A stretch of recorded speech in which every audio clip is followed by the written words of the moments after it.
al equipo que nos grabe, darle la bienvenida a otro gran amigo, a quien he extrañado, con el que he extrañado platicar desde hace mucho tiempo, el querido abogado, especialista en Derecho Penal, Derecho Militar y Seguridad Nacional, César Gutiérrez Priego. Querido César, bienvenido, ¿cómo te va? Toño, ¿cómo estás? Buenos días, un placer saludarte. Es un placer siempre platicar contigo aquí en Sin Censura. Y pues nada, te he estado leyendo en redes sociales, me llamó mucho la atención el seguimiento, antes de que pasemos al tema de lleno de Genaro García Luna, me llamó mucho la atención la respuesta que le haces a un personaje que le gusta ponerse pantalones de cuero muy entalladitos, muy apretaditos, sobre pues un llamado que hace a la violencia, un llamado a la revolución, como si verdaderamente fuera algo sencillo, algo normal, algo que este sujeto pueda sacarse de la banca, un conflicto armado, ¿no? Y mira, como familiar muy amoroso de miembros de las Fuerzas Armadas, estoy completamente de acuerdo con lo que planteas en tu columna en La Silla Rota, el orgullo incomprendido de ser militar. Permíteme leer la primera parte que es verdaderamente fundamental. Dices, la vocación del servicio de las armas no es para los débiles. Sabemos de antemano que en comparación con otras profesiones, aquí sí se brinda la vida por la nación y se lucha a diario por ser los mejores. La educación militar es vivir bajo un régimen de disciplina, es tener orden y sobre todo lealtad a la investidura del uniforme que se simboliza a la patria. Si algún general, jefe, oficial o tropa demuestra con su conducta lo contrario, es indigno de usar el uniforme verde olivo. Esa última frase me recuerda mucho a lo que siempre me plantea mi mamá, que es enfermera militar, ¿no? Y que nos dicen a gente como tú, como yo, que también somos familiares, y bueno, tú eres miembro de las Fuerzas Armadas, que tenemos sangre verde olivo. Pero, ¿por qué no nos amplías un poco más sobre esto? Ahora, precisamente, que estamos viendo el juicio de un personaje que fue detenido por las Fuerzas Armadas, y algo que nadie está reconociendo en estos momentos sobre nuestras grandes Fuerzas Armadas. Mira, fíjate, lo que pasa es que yo, incluso en algunos hilos que he hecho en Twitter, les voy explicando a la gente para que tengan los antecedentes. Por ejemplo, Sergio Villarreal, ¿no? El grande, quien es ahorita el primer testigo cooperante de la Fiscalía, que está declarando en contra de García Luna, dicen es que él lo detuvo y él nada más está declarando en su contra por resentimiento. Y la verdad es que no fue así. Quien lo detuvo a él fue la Marina, ¿no? Fue una situación completamente distinta. Pero hay que recordar que hubo un personaje, ¿no? Que forma parte de este grupo de personas que ostentaron el poder durante más de 2 sexenios, ¿no? Que es Marisela Morales. Y Marisela Morales utilizó a 3 testigos protegidos como sus testigos estrellas que terminaron acusando a todas las personas que ellos querían perjudicar. Uno de ellos, Javier Valles, que todos los conocemos, excomandante de la Policía Federal, que salió absuelto, pero que utilizaron a Sergio Villarreal con el nombre clave de Mateo, utilizaron a otro testigo protegido también que era Jennifer, que curiosamente ellos conocían y sabían de todos los asuntos y los utilizaban en todos lados. Incluso se les pagaba por medio de una nómina, se les daba protección, y que curiosamente en México sí tenía validez el testimonio que ellos daban y que utilizaban para perjudicar a cientos de personas. Me pregunto yo, ¿por qué ahora todos esos medios de comunicación que dicen que cómo se le va a creer a un delincuente, sí le creían cuando hacía imputaciones en contra de personajes que querían perjudicar los gobiernos en aquel entonces? Porque recordemos que el asunto del comandante Herrera Valles fue que él directamente denunció que Genaro García Luna estaba coludido con narcotraficantes. Se llevó a cabo todo un juicio, él estuvo varios años en prisión, tuve la oportunidad de conocerlo cuando estuvo en prisión porque le tocó estar con mi señor padre, y la verdad es que fue una persona que demostró con los años su inocencia. Entonces, ¿por qué ahora las dudas? Yo voy de acuerdo que nosotros no tenemos que violar la presunción de inocencia, mi querido Toño, pero ¿por qué siempre? Y es algo que me genera mucha duda. Si los medios de comunicación están defendiendo a García Luna porque tienen miedo de que se filtre esa relación que él tenía con algunos comunicadores, periodistas y medios de comunicación, o es porque este gobierno y la presidencia de la República tienen interés que se conozca toda la corrupción que existió en los sexenios anteriores. Y esa es la gran duda que me genera, porque no entiendo ¿no? Y creo que hay que ser claros, incluso en la columna lo comento al final, a mí me hubiera encantado en estos tiempos, con esta clase de atención mediática y de los medios de comunicación, haber llevado el juicio de mi señor padre, porque hubiéramos tenido la oportunidad de que la gente conociera la realidad de lo que sucedió y no las mentiras que estos medios corporativos sacaron durante años, ¿no? Y que me he pasado muchísimos años en desmentirlos con documentos en mano, pero que hubiera sido, bueno, maravilloso. ¿Por qué? Porque creo que la transparencia es lo más importante. Entonces, me surge mucho, te digo, esa duda.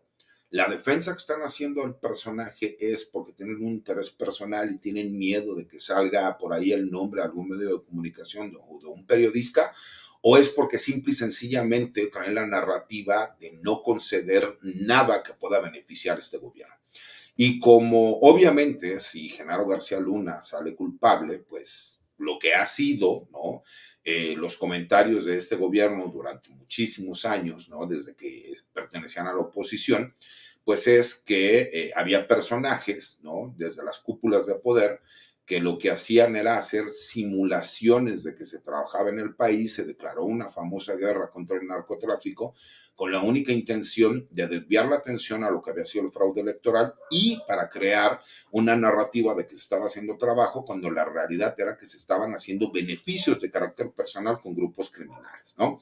Entonces creo que esa parte es bien importante, Toño, y creo que la gente no tiene que perderlo de vista. Por eso me he atrevido a estarles recordando con hechos que son del conocimiento público, que cualquier persona se puede meter a internet y checar para que vean que son reales. A mí no me gusta andar inventando historias, ¿no? Y todo lo que digo es porque tengo el documento para probarlo. Tan es así que siempre les he dicho, si estoy mintiendo, pues denúncienme o demándenme por daño moral, situación que no han hecho hasta el momento. ¿Por qué? Porque saben que lo que yo digo es porque tengo los pelos de la burra en la mano. Entonces creo que es bien importante para la gente, ¿no? Y por eso la importancia de este juicio y de cómo se va a llevar a cabo. Si tú a mí me preguntas, pues por supuesto que yo no le voy a creer a un testigo delincuente protegido.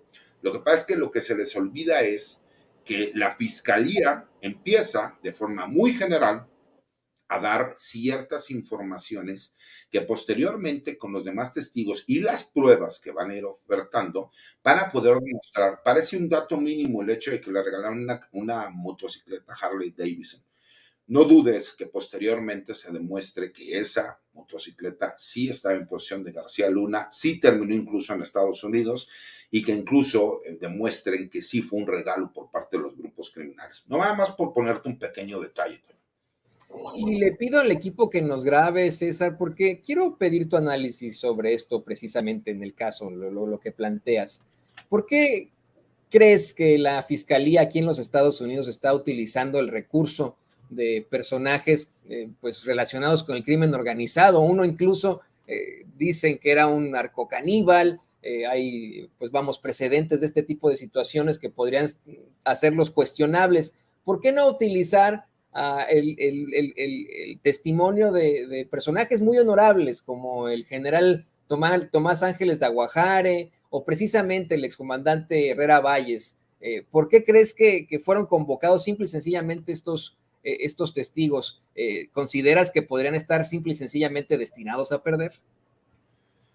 Mira, Toño, tú sabes que en lo personal yo no tengo un buen concepto del general Tomás Ángeles de Aguajare, públicamente lo he dicho, que es una de las personas que estuvo presente cuando yo fui secuestrado y torturado por personal militar, cuando él era secretario particular del exsecretario de la Defensa Nacional, ¿no? Enrique Cervantes Aguirre. Eso no quita que él, de acuerdo a la historia que él comenta, pudo haberle hecho el conocimiento en su momento al presidente de la República de los nexos del secretario el secretario de Seguridad Pública Federal. Para que la gente no se confunda, Tomás Ángeles de Aguajare fue subsecretario de la Defensa Nacional en el sexenio de Felipe Calderón. No fue en el sexenio de Vicente Fox, fue en el sexenio de Felipe Calderón cuando él fue subsecretario de la Defensa Nacional. Para mí los comentarios que él realiza lo que me generan mayores dudas es si él tenía en teoría conocimiento, lo hizo el conocimiento de quien era presidente de la República en aquel entonces. ¿Qué pasó con el general Galván Galván, que era el secretario de la Defensa Nacional? ¿A poco él no tenía la información que se la pudo haber hecho llegar también al presidente de la República? Entonces creo que el comentario va más encaminado hacia eso. Pero Toño, tienes que recordar que la forma de trabajo que tienen los fiscales norteamericanos está basada en lo que fue el ataque a las mafias italianas, ¿no? Que era la Cosa Nostra y con la famosa ley Rico. Esta ley Rico lo que hacía era que utilizaba a criminales confesos por crímenes directos que podrían rendir testimonio que pudiese servir para acabar con este grupo del crimen organizado. Y esa es la forma de trabajo que han tenido en las últimas décadas porque les funcionó mucho en este trabajo que hubo, ¿no? Por Rudolph Giuliani para acabar con las principales familias de la mafia en los Estados Unidos y que eran pues quienes se encargaban casi de el gran número de delitos que se cometían no solo en Nueva York, sino en todo el país de los Estados Unidos de Norteamérica. Esa es la forma que han tenido y que han estado trabajando y que a ellos les interesa para poder llevar a cabo. Hay que recordar que este juicio viene como consecuencia del juicio de Joaquín Guzmán Loera, el Chapo Guzmán, por eso la gente se confunde. Recordemos que de acuerdo a la jurisdicción, tendría que haber sido una corte de Florida o una corte de Los Ángeles quien hubiera tenido que hacer las imputaciones directas en contra de García Luna desde donde fue detenido, el lugar en donde él vivía. ¿Por qué se buscó que fuera en esta corte en Nueva York? Porque es la continuación. ¿Por qué se buscó que fuera el mismo juez que llevó el caso de Joaquín Guzmán Loera, el Chapo Guzmán? Porque es la continuación de este juicio contra el cártel de Sinaloa y sus principales figuras.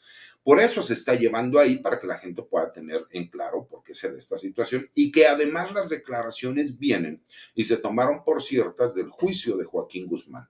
Por lo mismo se hacen las imputaciones en contra de García Luna porque ya se tenía una investigación que data, por lo menos de acuerdo a lo que manifiestan los mismos fiscales, de más de 10 años. Eso es algo que creo que es muy importante porque tiene mayor peso el que un criminal confeso que ya reconoció haber cometido delitos por los cuales fue sentenciado, pueda manifestar de forma directa lo que le consta y que ya fue probado de forma anterior en otro juicio. Un ejemplo muy claro para que la gente lo pueda entender, porque de alguna forma sí son importantes el testimonio que puedan rendir. No todo el testimonio, pero sí parte de él. Si ya se comprobó que él, por ejemplo, traficó droga hacia los Estados Unidos, recibió dinero y ese dinero lo movió hacia México, él ya está por lo menos demostrado que hubo cantidades de drogas y cantidades de dinero que recibió. Además, que él trabajaba a lo mejor para una persona como Joaquín Guzmán Loera, ¿no? Por poner un ejemplo, no es el caso, pero para poner el ejemplo, en donde ya quedó comprobado por medio de una sentencia y es una verdad jurídica que efectivamente él trabajaba para él. Con esos datos y con esos antecedentes, entonces tú manifiestas y también se declaró en su momento que la persona que apoyaba al cartel era fulano, mengano y perengano. Y si bien es cierto, a lo mejor no aportan otro dato de prueba que pueda corroborar el dicho, sí existen ya un par de sentencias que lo hacen creíble, ¿no? Y eso concatenado con todas las demás declaraciones de los diferentes delincuentes confesos y con las pruebas que terminará ofreciendo a la fiscalía, le darán certeza al jurado, porque hay que recordar algo. Aquí lo importante es convencer a 12 ciudadanos de los Estados Unidos que no conocen de leyes y que lo único que hace el juez es que se lleve, ¿no?, la regulación legal, ¿no?, del juicio, pero es para convencer a esos 12 ciudadanos que de forma unánime van a determinar si es culpable o no. En caso de que no haya un concepto de unanimidad por parte de estos 12 jurados, recordemos que el juicio se va a declarar nulo. Entonces, creo que es muy importante esta parte para que la gente lo pueda entender y el por qué se utilizan a delincuentes confesos en los cuales ya existen sentencias de hechos que ya pudieron demostrar que son reales. Por eso utilizan mucho este precepto de la ley Rico, que es para atacar a grupos criminales y que tuvo tanto éxito con lo que fueron las mafias en los Estados Unidos. No, y mira, hace unos momentos Vicente Serrano nos daba claridad sobre esto. Él consiguió entrar a la corte del Distrito Este ahí en Nueva York. Y de hecho, le pido al equipo que nos grabe, querido César, para enlazarnos directamente con precisamente Vicente Serrano, justo ahora, a la salida precisamente de esta otra audiencia, que tuvieron. Vicente, estamos con César Gutiérrez Priego, estamos hablando precisamente de lo importante de lo que son esos testigos criminales por la claridad que dan al respecto. ¿Qué información nos tienes ahora sobre el juicio? Mi querido Toño, mi querido César, te mando un abrazo también a ti. El juez ha declarado una pausa para la comida, 1 hora de comida. Y bueno, pues ahora es el abogado defensor, César de Castro, el que está interrogando a Sergio Villarreal Barragán, el Grande. Debo de decir que la solidez de la que reportaban algunos corresponsales ayer de los argumentos iniciales de César de Castro, hoy pues creo que se le olvidaron al abogado, se ve en algunas ocasiones un tanto perdido, se ha equivocado en algunos apodos de miembros del crimen organizado, se ha equivocado en algunos nombres incluso. Yo noto titubeante hoy a César de Castro, el abogado defensor de Genaro García Luna. De hecho, me llamó la atención cómo García Luna lo miraba fijamente, no le quitó la mirada por mucho tiempo y bueno, hay que decir que entre otras cosas que ha declarado el Grande antes de esta llamada cross-examination, que es cuando la defensa toma también la oportunidad de entrevistar al testigo, en este caso le decía el Grande, Sergio Villarreal Barragán hace referencia a que en algún momento durante este conflicto entre la facción del Mayo Zambada, del Chapo Guzmán, con los Beltrán Leiva al interior del cártel del Pacífico, hubo momentos en los que asegura el Grande, se entregó información por parte de los Beltrán Leiva en torno a los personajes que querían que fueran arrestados.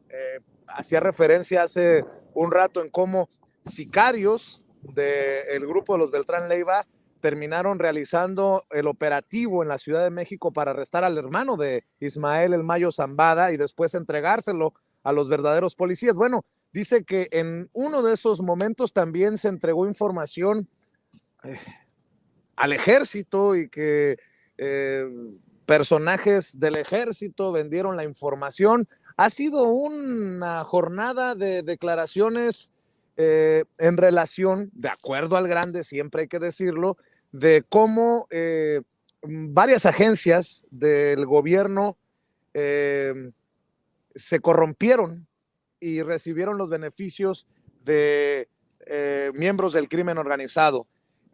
También, César, para que estés al tanto, ya reportaba hace rato que el Grande se ha enfocado, y los fiscales, obviamente, con su interrogatorio, en pintar a un Cárdenas Palomino como la mano que cobraba, sobre todo eso, que cobraba los dineros que se le enviaban a Genaro García Luna. Y con esto también queda, creo yo, en entredicho el expresidente Felipe Calderón, que reconoció a ambos como grandes personajes de las fuerzas policiales y de acuerdo al testimonio, insisto, siempre al testimonio de Sergio Villarreal Barragán, estos dos personajes pues son los corruptazos.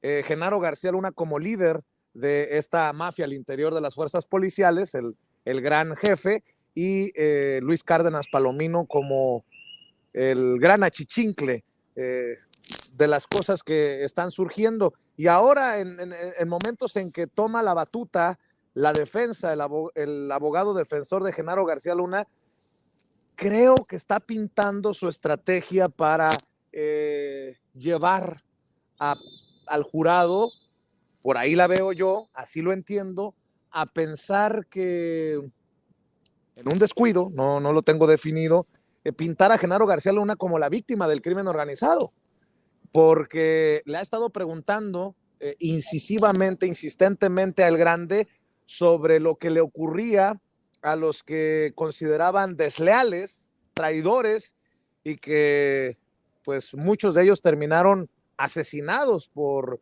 los liderazgos del crimen organizado.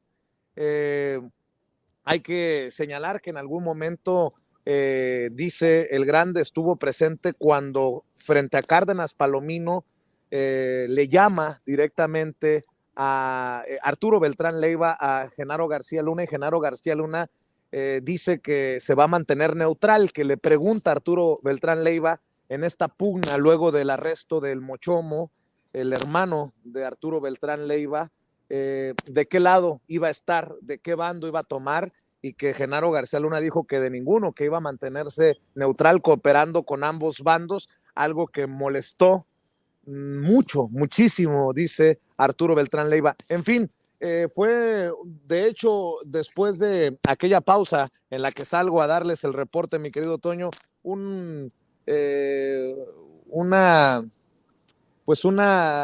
episodio no muy largo, que digamos, con el abogado defensor de Genaro García Luna también cuestionando al testigo cooperante de los fiscales de Estados Unidos. Y pues afortunadamente tenemos la oportunidad de reportar lo que estamos viendo y estamos escuchando al interior de esta Corte Federal del Distrito Este de Nueva York, para que confirmen o confirmando lo que les decía, que Genaro García Luna se percata de la presencia de algunos periodistas, entre ellos su servidor, luego de la pausa de hace rato, y que después de estar cuchicheando y sonriendo con una mujer que forma parte de su equipo legal y que le menciona que estamos ahí presentes, ahora lograron conversar por breves momentos poniendo o tapándose con uno de los monitores que se encuentran en esta sala en donde se está registrando una audiencia más, un episodio más de este juicio contra Genaro García Luna. Estados Unidos contra Genaro García Luna, mi querido César, mi querido Toño. No sé si César quisiera agregar algo sobre esto, que estaba dando un análisis muy importante sobre los recursos tanto de la Fiscalía como de la Defensa. Oye, ¿no te llamó la atención que el mismo Grande dijo que cuando detuvieron al rey Zambada, que se hicieron pasar por agentes del Aseado, le tomaron una fotografía para que no se los fueran a cambiar las autoridades de la Ciudad de México? O sea, imagínate, uno de los delincuentes confesos más importantes que ha habido en el país y que ahora es testigo cooperante en Estados Unidos, porque hay que recordar algo.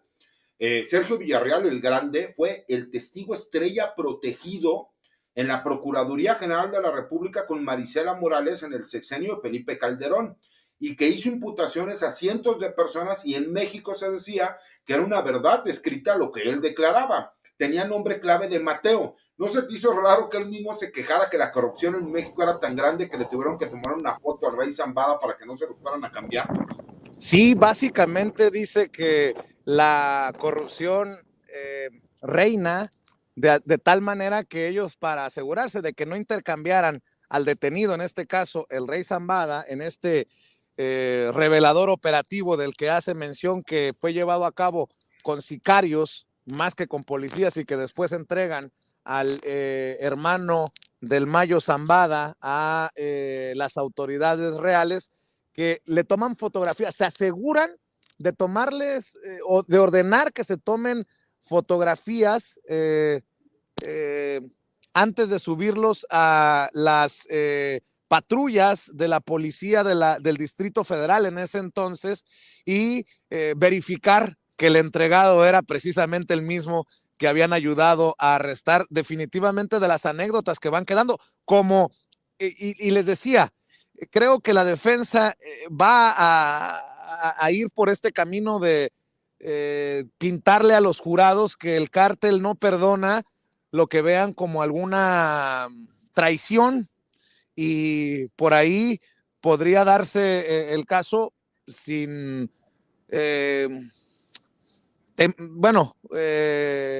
que pinten a García Luna como una víctima que con miedo coopera al final con estos personajes, porque insistentemente César de Castro, el abogado defensor de Genaro García Luna, le pregunta a El Grande por su rivalidad con el Z40, Miguel Treviño. Le pregunta, ¿pero era un odio personal? ¿Usted ha declarado que fue un odio personal porque le habían asesinado a su cuñado? Después el Grande corrige al abogado defensor de Genaro García Luna y dice, pero usted salía los fines de semana buscando a este personaje, ¿no? Dice, no nada más los fines de semana, todos los días, provocando la risa de algunos de los presentes en esta audiencia durante la sesión de preguntas de interrogatorio de la defensa. Dice el grande, nada personal, todo negocios, no me caía bien este personaje, pero business is business, básicamente, en estas declaraciones de Sergio Villarreal Barragán, el grande, que seguirá siendo interrogado por el abogado defensor de Genaro García Luna cuando regresemos de este receso para la comida alrededor de la 1:30 de la tarde, mi querido Toño, mi querido César. Yo les quería comentar, y de hecho le pido al equipo que nos grabe, que en el monitoreo de notas que hemos hecho en tanto medios tradicionales en México como en los Estados Unidos, me encontré con una entrevista que le hacen para NPR aquí en Estados Unidos. Ya saben que tienen esta especie como de intercambio con la BBC de Londres, a un periodista mexicano en el que por supuesto que durante toda la entrevista se critica a López Obrador y etcétera. Pero me llama mucho la atención, querido César, querido Vicente, que se maneja siempre la presunción de inocencia de Genaro García Luna, a pesar de la gran montaña de evidencia que existe en su contra, a pesar de que ha sido documentado en varias investigaciones periodísticas con todo el rigor, pues estos nexos que habría tenido con el crimen organizado, a pesar de las declaraciones que existen de personajes que habían advertido a Felipe Calderón y etcétera. Y yo quería pues hacer este análisis con ustedes, tú César como abogado y Vicente como periodista, puesto que yo no vi a la BBC, por ejemplo, cuestionar que no se estaba manejando la presunción de inocencia de un personaje como Saddam Hussein cuando lo detuvieron y que pues después lo condenan a muerte. En todo momento se conoció sus violaciones a los derechos fundamentales. No sé si quieras opinar algo sobre esto, querido César. Mira, yo sí creo que se tiene que defender la presunción de inocencia en todo momento, pero que también nosotros tenemos que ser realistas con los análisis, y los análisis son lo que son. Nosotros no estamos diciendo en ningún momento que Genaro García Luna sea culpable, porque eso lo va a determinar un jurado, ¿no? Porque desafortunadamente en México nunca se le inició una carpeta de investigación, y si se le inició fue posterior a. Recordemos que cuando fue la operación Limpieza, que por ahí hubo imputaciones directas en contra de Genaro García Luna, quien salió a eximirlo de toda responsabilidad fue el Procurador General de la República, Eduardo Medina Mora.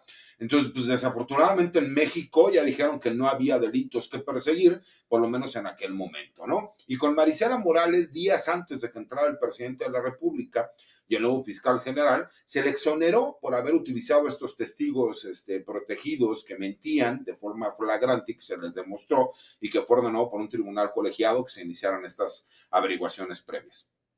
Una cosa es que nosotros no podemos decir que es un delincuente confeso, pero nosotros sí podemos suponer, sin violar su presunción de inocencia, que él cometió una serie de delitos y de actos omisivos. ¿Para qué? Para proteger a un cártel de la droga, porque por lo menos la imputación está en ese sentido. Y creo que tenemos que ser muy claros, ¿no? Hasta que no exista una sentencia, el señor será culpable, pero por lo menos dicen por ahí, si huele, ¿no? Como marrano, chilla como marrano y hace como marrano, pues muy probablemente es un marrano, ¿no? Entonces, bueno, creo que es nada más de lógica. Yo como abogado jamás voy a violar la presunción de inocencia, pero sí puedo emitir opiniones de carácter personal de acuerdo a la evidencia que existe. Y miren, pues déjenme integrar a esta conversación, ya se volvió a conectar, lo habíamos perdido por unos momentos, pero déjenme integrar esta conversación que puede ser muy enriquecedora por todos los que estamos aquí, también Jaime Hernández y a Francisco Cruz, que nos podrían también dar claridad sobre el hecho. Vicente nos acaba de dar a conocer, queridos compañeros, pues lo último de lo último en cuanto a las declaraciones del grande, cómo es que vincula absolutamente a Luis Cárdenas Palomino, como la mano que recibía el dinero para García Luna, el puente que tenía García Luna con el crimen organizado. Te saludo con mucho gusto, Jaime, Paco, ¿cómo les va? Muy buenos días, querido Toño, querido Vicente, muy buenos días, querido César, querido Paco, aquí listo. Paco, bienvenido también. Jaime, César, Vicente, Toño, buenos días. Mira, pues sí, ¿no? Como cada día que pasa, y apenas estamos empezando, como que se va a abrir una caja de Pandora, ¿no? El PAN se dejó seducir muy bien a partir de 2000 con toda la corrupción priista y se volvió tan corrupto y tan sinvergüenza como el PRI. Y Genaro García Luna, pues es el ejemplo, ¿no? Algo que me gustaría mencionar, mi querido Toño, ahora que recuerdo, es que el abogado defensor de Genaro García Luna le pregunta a Sergio Villarreal Barragán el Grande si había en algún momento visto a Arturo Beltrán Leiva asesinar a alguna persona. Se han dado detalles horrorosos de ejecuciones, de asesinatos, de torturas por parte de miembros del crimen organizado en México, pero esto es importante. El Grande había señalado que nunca había visto a Arturo Beltrán Leiva asesinar a una persona, y César de Castro le tira la curva acerca del asesinato de dos mujeres, luego de que estas mujeres opinaran sobre la esposa de Arturo Beltrán Leiva y que toma su AK-47 y les vuela la cabeza. Y hay detalles así horrorosos que no me gustaría compartir necesariamente a través de las cámaras y los micrófonos de Sin Censura porque son muy gráficos, pero ahí es donde el Grande dice, sí, es cierto, yo estuve ahí presente, y lo cuestiona, lo pone, lo arrincona el abogado defensor César de Castro diciendo, ¿y cómo es que de un momento a otro te acordaste de algo que es para no olvidarlo jamás porque terminaste salpicado de sangre? Y así como estos episodios, quiero rescatar durante el interrogatorio por parte de la Fiscalía que el Grande menciona que Genaro García Luna los puso en contacto con un personaje de Israel para que les compartiera y les vendiera equipo de espionaje.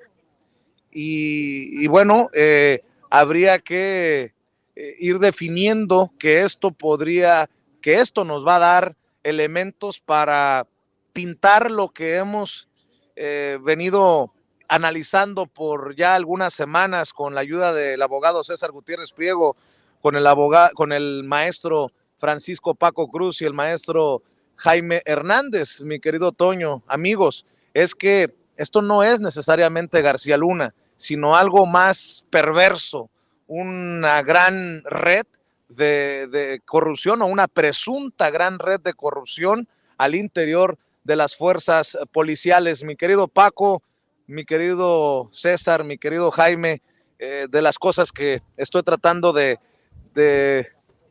compartir con ustedes, con todos los detalles que se están dando precisamente al interior de la Corte. Paco, ¿cómo ves? Bueno, Vicente, debemos recordar, sí, que Genaro García Luna tenía una gran edad, Eduardo Margot,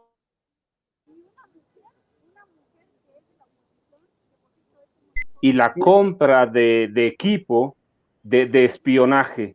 Sí. Paco, te voy a interrumpir un momento porque te perdimos por unos momentos. Me parece que habías mencionado a un personaje precisamente que pertenece a la comunidad judía, ahora que se plantea en el juicio de Genaro García Luna, que precisamente un personaje de origen israelí les había vendido en la Ciudad de México una serie de aparatos para intercepción de llamadas, para reconocimiento de micrófonos, pero te perdimos la comunicación. Nos hablabas de un personaje en específico, ¿cierto?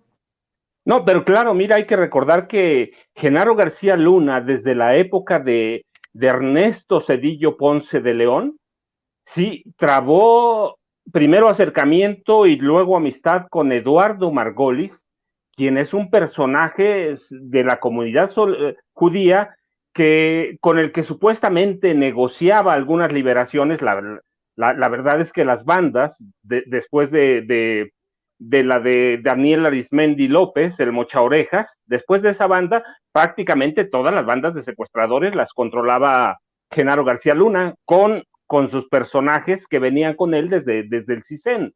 Así, y ellos traban negociaciones y cercanía con Eduardo Margolis, y empiezan una gran amistad de negocios, de compra de equipamiento, de inteligencia, y entonces ahí está el vínculo con la comunidad judía y con el equipo que trajeron de Israel, que además, bueno, lo recordamos ayer, César lo ha recordado ya varias ocasiones, tenía el grande, en su momento fue uno de los informantes protegidos de Genaro García Luna.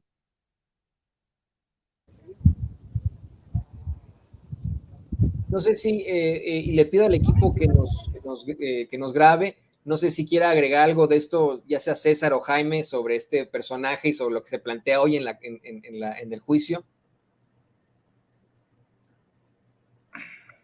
Mira, no es de irnos tan lejos, Toño. ¿Cómo puede ser posible que utilizaron como testigo colaborador, testigo protegido, ¿no?, a Sergio Villarreal Barragán, conocido como el Grande, con nombre clave Mateo? Se le estuvo pagando como testigo protegido, se le dio protección de este gobierno, y que ahora sea un testigo colaborador del gobierno de los Estados Unidos en contra de García Luna. Entonces, ¿cuándo mintió el Grande? Cuando estaba en México haciendo imputaciones a todos estos enemigos, ¿no?, de la Procuradora General de la República y de García Luna, o está mintiendo ahora que ya se encuentra en los Estados Unidos. Creo que esa pregunta es muy importante. O a lo mejor será el karma, ¿no?, que nos alcanza a todos. Tal vez eso sea.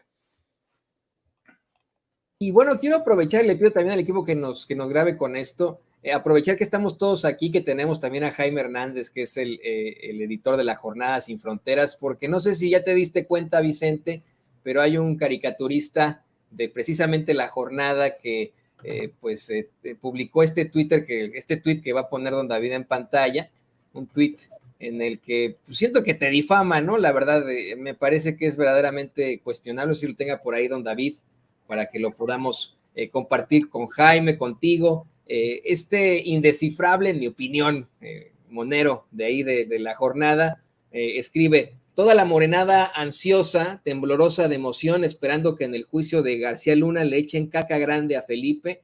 AMLO lo aborrece y sus servidores que hacen tareas de periodistas también, como el Vicente Serrano haciendo el ridículo en las calles de New York, y te pone tu foto en la que estás con una sombrilla frente a nuestro equipo, como lo hacemos muy dignamente. ¿Quién es este personaje?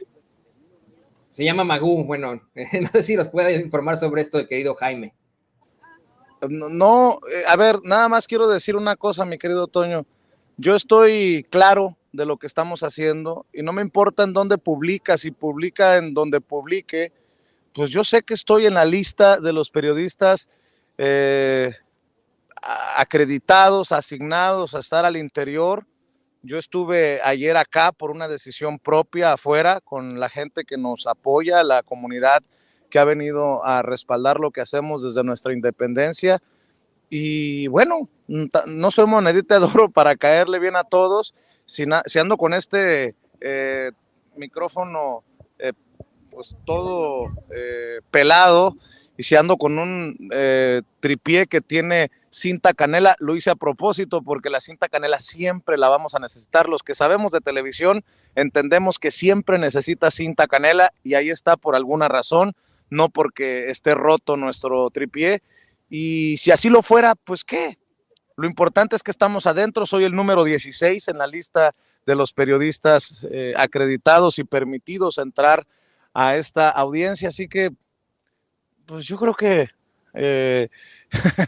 pues no podemos parar. Mira, esto es lo que me importa a mí. Esta gente que nos trajo hasta champurrado, mira, ahí está. ¿Quién hizo el champurrado? Ahí está, mire, la señora hizo el champurrado. O sea, mi querido Toño, esos que critican es porque no están aquí. Esos que critican es porque pues no tienen interés necesariamente en brindarle a sus audiencias, a sus lectores, a sus suscriptores información de primera mano. Así que aquí está lo que... Bueno, síganle, entre más nos critiquen, más famosos nos van a hacer, hombre, y sigan haciendo chile con la cola total. Me da mucha risa que los que critican no están aquí, mi querido Toño, pero bueno, te saludo también, Jaime, y hay muchos detalles que analizar, ¿no? Desde, como dice el grande, que Genaro García Luna recibía el dinero cada mes por parte de los Beltrán Leiva, de cómo se hacía una polla, una vaquita para juntar dinero entre los diferentes liderazgos del cártel de Sinaloa, y que después Arturo, cuando se pelean todos en el cártel de Sinaloa y toman partido, decide él seguirle pagando por su cuenta a Genaro García Luna con tal de que le siga apoyando con información e inteligencia. Pero bueno, al final son las declaraciones del grande, que continúa en el banquillo de los testigos siendo interrogado por la fiscalía y por el abogado defensor de Genaro García Luna. Sí, yo creo que desde el principio sabíamos, querido Vicente, que la clave de la defensa será tratar de desacreditar por todos los medios posibles a la acusación, a los testigos que ha presentado la fiscalía. ¿Y por qué es importante desacreditarlos? Porque aquí estamos hablando y de alguna manera ustedes, los que han intervenido, han apuntado hacia eso.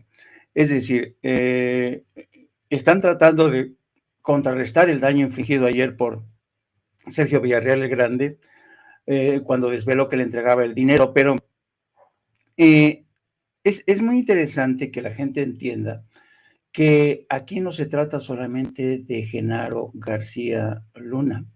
Yo creo que de lo que estamos hablando es quien está sentado en el banquillo de los acusados es, sí, Genaro García Luna, pero también quien está sentado en el banquillo de los acusados es ese ente que todos conocemos bajo el nombre de el narcoestado. Es el narcoestado el que está sentado en ese banquillo de los acusados.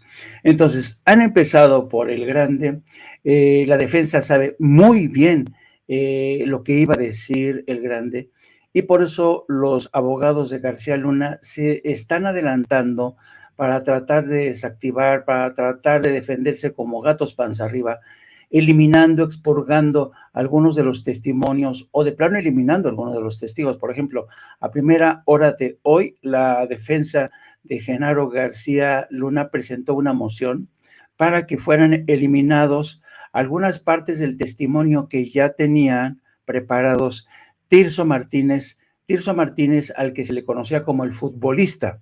Tirso Martínez fue aliado del Chapo Guzmán y ha sido un personaje que va, se supone que sigue, es otro de los testigos que sigue, y va a revelar. Ustedes saben que Tirso Molina se le conoce el futbolista porque lavó dinero a través de los equipos de fútbol, los Gallos de Querétaro, y se supone que esta persona que fue detenida, creo que en 2014, y extraditada en 2015, se calcula que bajo el futbolista, que era un poco el transportista, el que hacía llegar la cocaína a Estados Unidos, se calcula que llegó a transportar hasta 53 toneladas de cocaína. Entonces, cuando vayan desfilando los testigos, van a surgir los testimonios de, por ejemplo, lo que hacían hace un momento alusión nuestro querido Paco, relacionados con el Margolis, y hay que ver que el narcoestado mexicano era una enterprise internacional, una empresa transnacional que ya opera en distintas partes del mundo. Genaro García Luna fue el muñidor de las alianzas por debajo de la mesa, por ejemplo, con los israelíes, para que les vendieran equipos de espionaje e inteligencia a los carteles, y de esta manera se creaba un servicio de inteligencia espejo de los carteles de la droga. Es decir, los carteles de la droga sabían perfectamente qué estaban haciendo los servicios de inteligencia de México, sobre todo, podían espiar a sus adversarios, podían espiar al gobierno de México, y en ese sentido, el grupo de los israelíes que siempre han trabajado para todos los bandos, les vendían este tipo de equipo. Hay que tener una cuenta, por eso yo me refiero al narcoestado.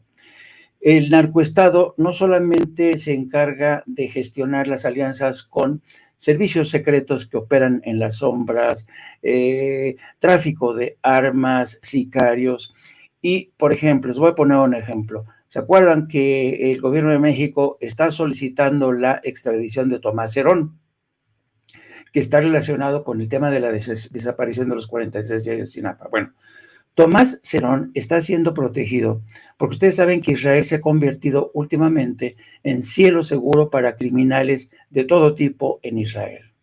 Hay bufetes especializados en limpiar el historial de estos criminales, como Tomás Herón, y luchan hasta que les consiguen la nacionalidad, y son bufetes que se han enriquecido de forma impresionante.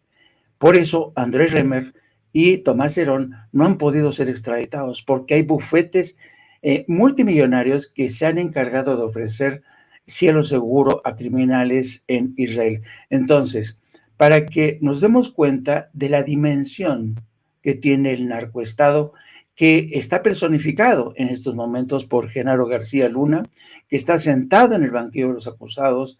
Vamos a ver desfilar testimonios.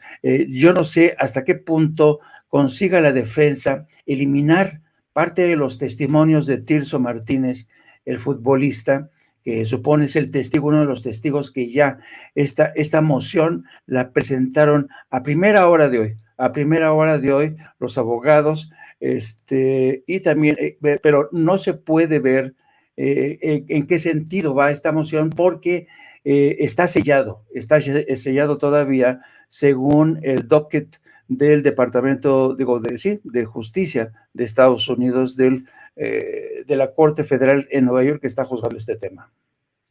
Yo pongo sobre la mesa, si me permiten esto, porque obviamente hemos escuchado el interrogatorio de ambos bandos hasta el momento, tanto de la Fiscalía como del abogado defensor César de Castro, el abogado defensor de Genaro García Luna, y en el banquillo testificando, declarando Sergio Villarreal Barragán el Grande. ¿Qué tanto peso puede tener, insisto, lo que diga un testigo cooperante como el Grande? Si César de Castro dice, entonces usted está declarando, el Grande, usted, Grande, está declarando que vio a Arturo Beltrán Leiva asesinar a 2 mujeres.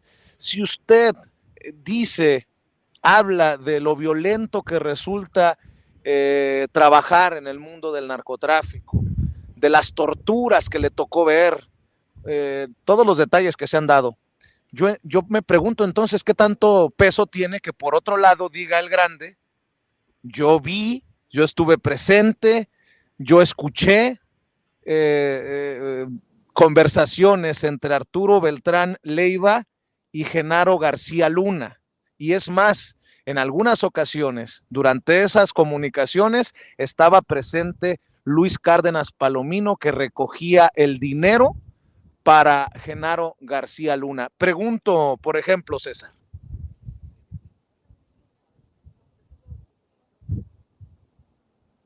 Fíjate, Vicente, pues por noticia criminal se tendría que haber iniciado ya carpeta de investigación, si no es que ya existe, contra Cárdenas Palomino.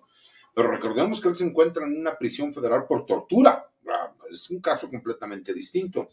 Y es donde yo me pregunto, ¿no? Si vamos a ver que pase algo en México o va a pasar exactamente igual que con el juicio de Joaquín Guzmán, ¿no? Del Chapo Guzmán, donde pues sí, hubo mucha mención de nombres, pero no pasó absolutamente nada. No se iniciaron carpetas de investigación, no hubo detenidos, no hubo acusaciones. Entonces creo que esa parte es muy importante. Y creo que también va a ser muy importante que la gente pueda entender lo siguiente. El que un testigo cooperador, testigo protegido, cooperante, haga imputaciones de hechos que le constan porque ya fue sentenciado por diversos delitos, aceptó la culpabilidad, también va concatenado y de la mano de otras pruebas y de otros testimonios que den certeza a lo que se está diciendo. Como yo estoy viendo, se contemplaba que podía durar 4 semanas este juicio. Si con el primer testigo llevan 2 audiencias, dicen, y posiblemente ahí se acabe, pues yo creo que a lo mejor las 8 semanas no nos van a alcanzar. Y te quería comentar también respecto a el ataque personal que te hacen.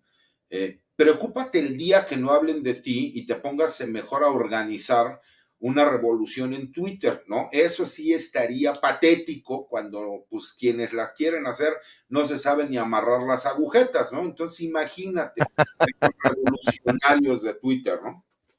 Oye, nada más para aclarar eso, hago el ridículo yo en las calles de Nueva York, como seguramente hace ridículo esa persona que está tirando ahí en la acera frente a la corte, como seguramente hacen el ridículo aquellos colegas que están allá, no sé de qué medio sean. La diferencia es que unos traen camioneta satelital, un equipo de 4 o 5 personas para que el reportero nada más salga a pararse frente a la cámara. Oye, y agarre el micrófono. Rápido, ¿cuántas personas de cuántos medios entraron a la Casa Blanca para hacer la cobertura con el presidente de México? Nada más recordemos. Digital es uno, sin censura. Ok, ¿cuántos medios digitales se encuentran hoy en la Corte de Brooklyn autorizados para estar dando seguimiento al juicio? Pues yo soy el único youtubero. Ok, entonces, bueno, pues eso habla un poco nada más para que quede claro, ¿no? Puedes caerles bien o puedes caerles mal, pero el trabajo ahí está, ¿no? Y eso pues sí. Uno emite opiniones y la gente puede estar de acuerdo con uno o no. Es como a mí me dicen, hijo de tu perra madre, y yo, ¿qué culpa tiene mi mamá de mis opiniones? Mienten a mí, pero no a mi pobre madre. Así es. Oigan, también hay que decirlo que antes de que iniciaran las preguntas para el grande, el juez Brian Cogan señaló que 2 de los miembros del jurado tienen situaciones que necesitaban pues ser tomadas en cuenta. Uno de ellos, el número 10, dijo que tenía problemas para escuchar alguna situación con el oído, que por favor hablaran más fuerte. Por eso en ocasiones hasta se vicia el sonido porque han subido a tope el volumen. Y una mujer, la número 2 del jurado, dijo que tenían que determinar qué iba a pasar porque su empleador le había dicho que nada más le iba a pagar 10 días de jurado, y bueno, había que definir si de una vez por todas, se le removía o de plano se buscaba una solución, incluso que el juez enviara alguna notificación al empleador para apelar a su compromiso en casos como este. Pero bueno, mi querido Jaime, mi querido Paco, también escucho sus opiniones acerca de, pues de esto, de esta serie de interrogatorios, pues de esta serie de preguntas al primer testigo, a el grande, en esta audiencia, y bueno, con la defensa ya también realizando preguntas. Si la defensa se enfoca en sacarle al grande sus declaraciones sobre estos detalles horrorosos de asesinatos y torturas, de la misma manera, ayer y la primera parte de esta mañana, la Fiscalía le ha insistido a El Grande que recuerde cuántas veces y las reuniones en las casas de seguridad en las que estuvo presente y que fue testigo de cómo Arturo Beltrán Leiva hablaba con Genaro García Luna, quien ha estado muy al pendiente de las declaraciones de El Grande, mi querido Paco.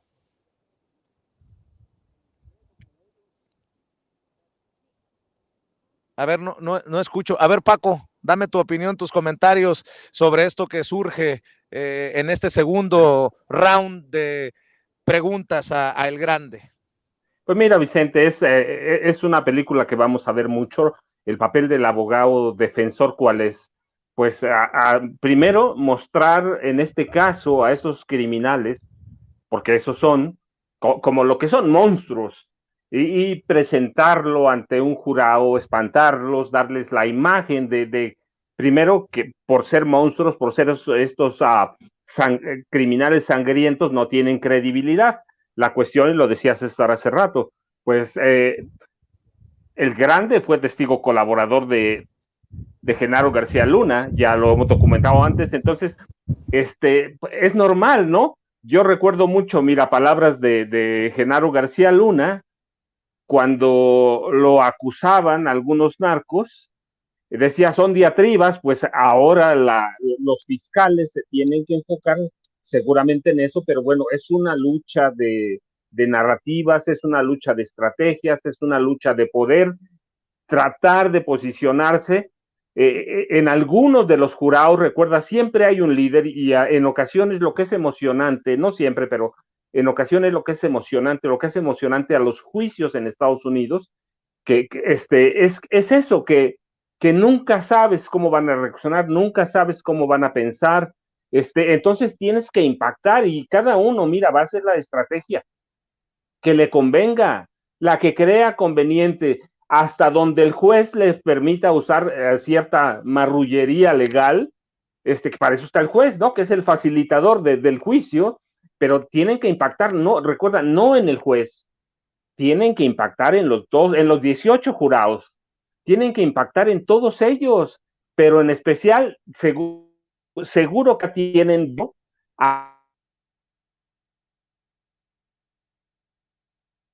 por un voto, por uno, no se resuelven los casos. Y como en todos de hace mucho, tiene que ser unánime, no puede haber una mayoría, no puede haber 10-2, 9-3, no, tiene que ser unánime. Entonces es un juego de estrategias que se va a prolongar. Mira, yo creo que tranquilamente va a llegar a los más de 80 días, así como empiezan con el grande. Entonces, un juego de estrategias que empezamos ayer a ver, hoy ya lo reconfirmamos, y eso es lo que hace en parte excitante a los juicios por jurado, que es una herencia británica, ¿no? En parte. Entonces hay que verlo, hay que esperar, pero pues la lucha del fiscal, la lucha de la defensa, y por lo que veo, mira, mucho es Genaro García Luna, está colaborando en la estrategia con su abogado, los conoce, se conocen, saben de qué pie cojean, y eso es lo que vamos a ver en todo el juicio hasta que se presenten las evidencias reales, que es lo que va a impactar más al jurado.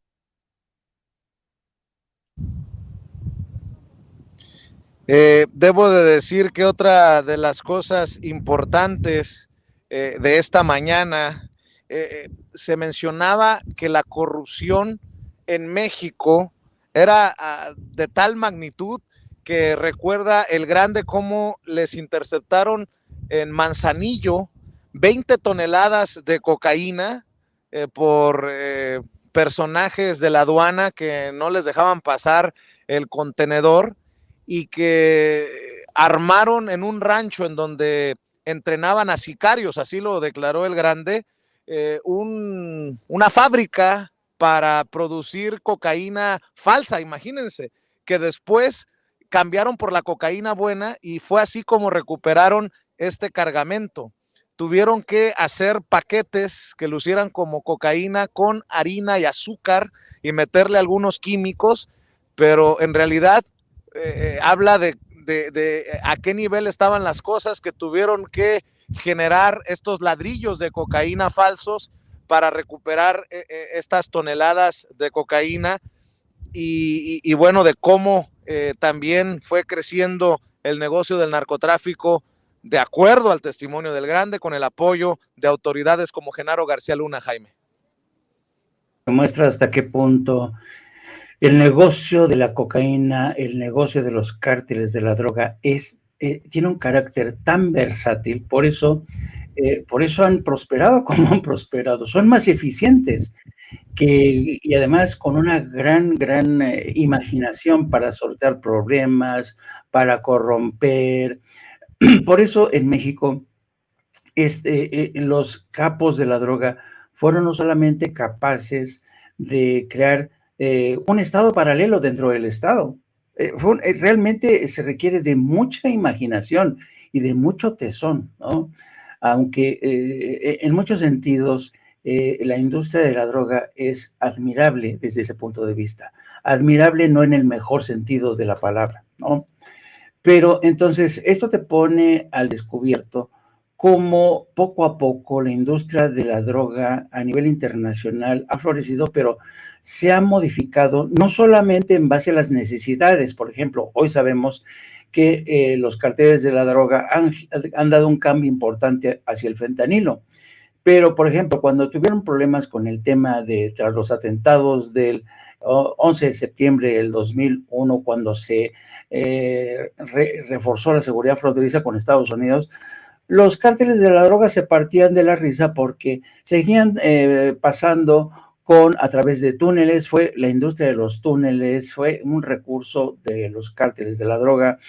Y últimamente, pues, son tan versátiles que ya trafican haciendo pasar su droga con drones específicamente. Los drones se han convertido en un elemento clave para hacer pasar la droga. Entonces, yo creo que a lo largo de este juicio vamos a enterarnos realmente de las capacidades de esta industria. Yo recuerdo muy mucho que cuando se estaba investigando el caso de Raúl Salinas de Gortari y sus vínculos con los capos de la droga en Colombia, me tocó a mí entrevistar, ¿se acuerdan que se puso a una fiscal, Carla del Ponte, suiza, para investigar, para que, digamos, fuera una voz neutral? Y cuando emitieron su veredicto, me enviaron a mí a Suiza a entrevistar al principal investigador de esa red criminal que arranca con Raúl Salinas de Gortari. Y me acuerdo que en la entrevista me dijo, sí, yo ahora después de investigar esto, le juro que nunca me imaginaba, he aprendido horrores de lo que es el mundo del narcotráfico. Me he asomado a una industria impresionante que tiene una gran versatilidad, tiene una enorme capacidad de corrupción, y a pesar de ello, a pesar de las conclusiones, pues ya ves, a Raúl Salinas de Gortari nunca le pasó nada. Bueno, tropezó con 2 o 3 obstáculos legales, pero al final incluso recuperó su fortuna. Entonces estamos, por eso yo digo, ante una industria que vamos a ver, va a ser fascinante, como lo que acabas de decir, ¿no? Cómo cambiaban, les daban el cambiazo con la droga de cocaína. Bueno, dicho esto, querido Vicente, yo también quería hablar un poco acerca de las críticas que te han llovido, pero específicamente de parte de Magú, el monero, que como sabemos es monero de la jornada, es un monero de larga data muy respetado. Y yo solamente quería decir que, mira, esto te demuestra hasta qué punto en la jornada podría decirse que somos una tribu, ¿no? Pero no con el mismo pelaje, ¿no? Cada quien defiende sus ideas, sus posturas, y en ese sentido la jornada da cobijo a estas múltiples vertientes del pensamiento ideológico, ¿no? Que te puede parecer bien, que te puede ser mal, que te puede parecer execrable, condenable, pues es parte de este oficio. Yo recuerdo que hace muchos años hice una serie de entrevistas con los principales diarios de Europa, a los directores de Le Monde, a los directores de The Guardian, todos los directores de los medios españoles. Y recuerdo muy bien que entrevistando al director del periódico El Mundo, que lo dirigía Pedro J. Ramírez, le pregunté qué tan difícil era dirigir un periódico.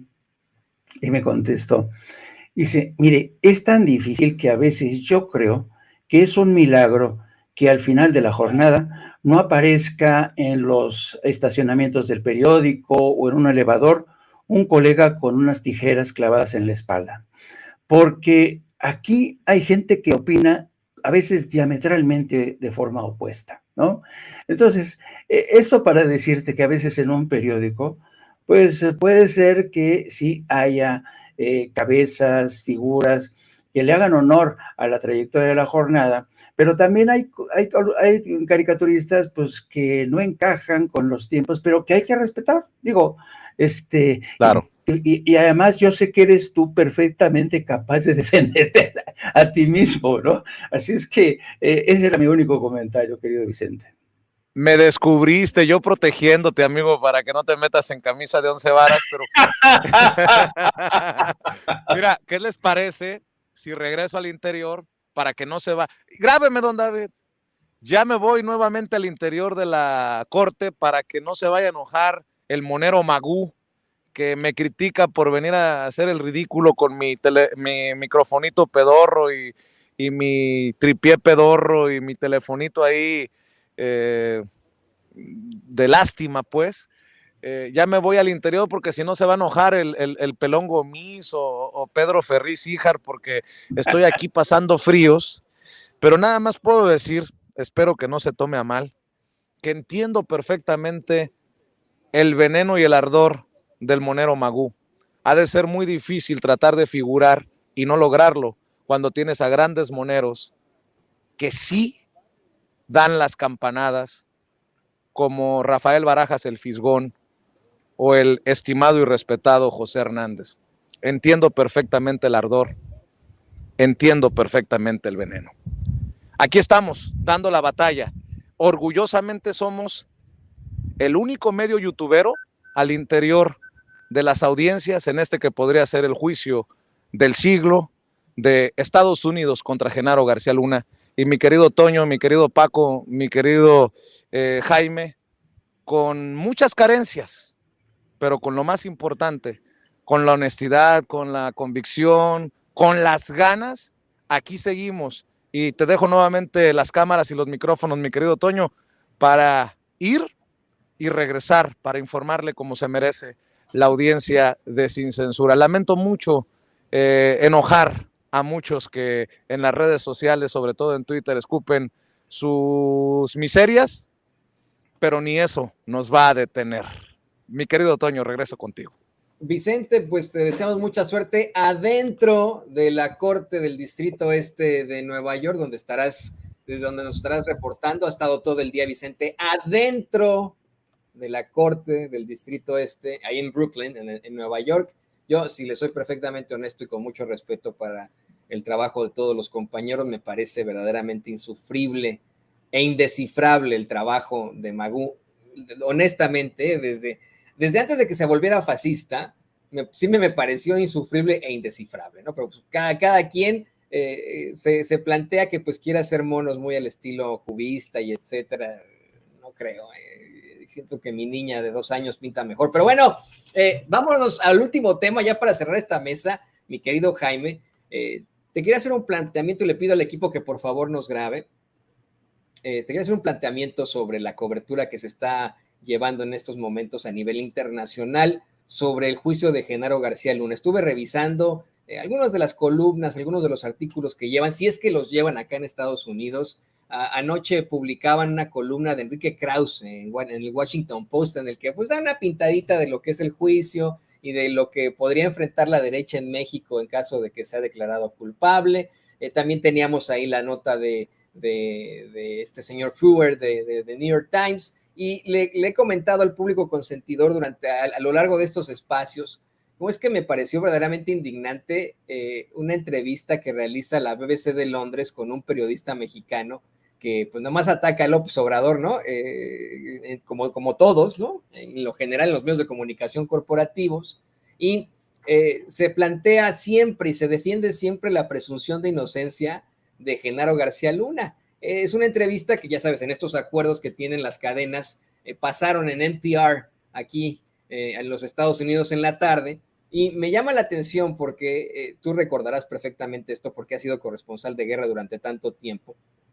Cuando detienen a Saddam Hussein, yo no recuerdo a la BBC o algún otro medio de comunicación que estuviera peleando por la presunción de inocencia de alguien como Saddam Hussein ante los evidentes y claras violaciones a los derechos fundamentales de su pueblo. Lo mismo cuando lincharon desafortunadamente, digo desafortunadamente porque ningún linchamiento es bueno, cuando lincharon desafortunadamente a Gaddafi, nadie lo hacía como un presunto culpable, ¿no? En todos estos casos han quedado claramente quiénes son esos personajes, y ante la gran cantidad de pruebas que existen en contra de Genaro García Luna, los documentos que se han presentado, las investigaciones periodísticas con todo el rigor, me tengo que atrever a preguntarle a un periodista de larga carrera como tú si es verdaderamente necesario que como periodistas tengamos que seguir presumiendo la inocencia de Genaro García Luna. No, mira, yo lo que ocurre muchísimo, yo creo que esto quizás es una de las primeras lecciones que uno aprende cuando está estudiando periodismo, y es de manera muy esquemática. Para un periodista cuando comienza se le advierte que a veces no siempre va a ser uno capaz de capturar toda la verdad, porque a veces la verdad es compleja. Y hay una metáfora, un cuento, que hace alusión a los 7 ciegos hindúes, a quienes reúnen, y entonces está un hombre y está junto a ellos un elefante. Y todos y cada uno de los 7 sabios ciegos tocan una parte del elefante, pero claro, si uno toca la trompa y le preguntan qué es, oiga, pues es que esto tiene, no sé, parece que es como una manguera, una serpiente, otro le toca el rabo, otro le toca una pata, en fin, que uno a uno son son incapaces de descifrar la realidad que está frente a ellos. ¿Por qué? Porque no pueden, porque están ciegos, porque son incapaces de ver el todo. Bueno, eso es un poco lo que está ocurriendo últimamente en México, digo, en todo el mundo, porque es un problema no solamente de México, pero particularmente ocurre con los corresponsales de medios extranjeros. Por ejemplo, generalmente, por regla general, y esto lo dijo alguna vez el presidente López Obrador, cuando llega un corresponsal a México, siempre, y esto pues yo he sido enviado especial muchas veces y siempre yo viajaba con un archivo, me lo leía, me preparaba antes de llegar y procuraba elegirme fuentes, identificaba fuentes que me hablaran a favor y en contra. Y también hablar con la gente del pueblo. Y después de que hablas y reúnes todos estos testimonios, ya te puedes hacer una composición de escena más o menos completa. ¿Cuál es el problema de los actuales enviados especiales? Que casi siempre recurren a la gente que tiene una columna o un programa de radio, o publica en determinado medio corporativo, y entonces el input que reciben, es decir, la información que reciben ellos de primera mano, es ya información sesgada, manipulada, ¿no? Por ejemplo, hace poco vi un reporte de una enviada de Euronews que aterrizó y lo primero que hizo fue entrevistar a personas que opina todos en contra de López Obrador, y por eso dijo esta periodista que el presidente quería imponerse, continuar su mandato. Otro ejemplo por ejemplo, que es mi queja, por ejemplo, con algunos medios, la CNN, por ejemplo. Uno de los periodistas más respetados, creo yo, uno de los periodistas que a mí me gusta mucho su estilo, es Farid Zakaria, que tiene un programa todos los domingos que se llama GPS. Bueno, pero el problema de Farid Zakaria cuando tiene que hablar de México, siempre entrevista a los mismos. Por ejemplo, Jorge Castañeda. ¿Y qué opinión te va a dar Jorge Castañeda de México? Entonces, yo creo que en muchos sentidos los enviados especiales, los corresponsales, hoy se rigen bajo la ley del mínimo esfuerzo. No se patean las calles, no buscan contrastar sus versiones. ¿Por qué? Porque estamos ante un medio en un ambiente ya de urgencia, y lo más interesante de todo esto, querido Toño, estamos en un ambiente de urgencia tan rápido, y estamos constantemente bajo una lluvia de información y desinformación, que por primera vez hoy yo puedo decir así abiertamente que hoy es más fácil creer una mentira que una verdad. Hoy es más fácil creerse una mentira que una verdad. Entonces, vivimos en un ecosistema tan cargado de guerras informativas, contrainformación, que necesitas forzosamente de una persona que empine los codos, que se ponga a estudiar, que estudie las fuentes, pero eso no podemos pensar que lo van a hacer todos los corresponsales que van a aterrizar como si llegaran de Marte. Y dicen, bueno, pues ¿a quién le pregunto, no? Entonces, eso es un poco de lo que está pasando con y algunos de los medios más especializados y respetados incluso siguen viendo a Andrés Manuel López Obrador como un presidente que es un populista de izquierda, que quiere eternizarse en el poder. Y entonces ya con eso dices, bueno, no has entendido la realidad, no has entendido la realidad. Hay quien, yo, pues que soy muy viejo, me acuerdo que en algunas conversaciones que tuve yo con uno de los mejores corresponsales del Financial Times, yo me decía cuando terminaba su gestión como corresponsal en México, Yo le decía, digo, ¿cuál fue la parte más difícil de tu labor como corresponsal en México? Me dice, es que México es muy difícil de conocer. México es como la danza de los 7 velos. Tienes que ir descubriendo poco a poco hasta realmente encontrarte con el verdadero México. Así es que el grado de dificultad de México, y esto te lo dice cualquier periodista, las palabras que yo he encontrado más interesantes para los corresponsales, por ejemplo, los de Televisión Española, una vez un corresponsal, digo, ¿y qué te parece México? Y me dice, es una realidad muy densa, muy densa. En cuanto llegas a México, te atrapa esa realidad y te olvidas de todo lo demás, te olvidas de España, de todo, porque México es de una densidad brutal. Y entonces tienen que trabajar el doble, el triple a veces para entender esta realidad donde la clase política se disfraza y chapulinea, y eso a veces les cuesta trabajo entender. El oficio del periodismo, los medios de comunicación también, a veces dicen, oye, ¿y este por dónde? A veces me sale azul, luego rojo, luego otra vez rojo y otro azul. Entonces, esto te habla de la complejidad, e insisto, vuelvo a insistir, vivimos etapas, vivimos una época, querido Toño, donde es más fácil creer la mentira que la verdad. Sí, y es algo que utilizan muchísimo ahora. Se van con la fácil en los medios de comunicación corporativos, en la misma radio pública acá en Estados Unidos.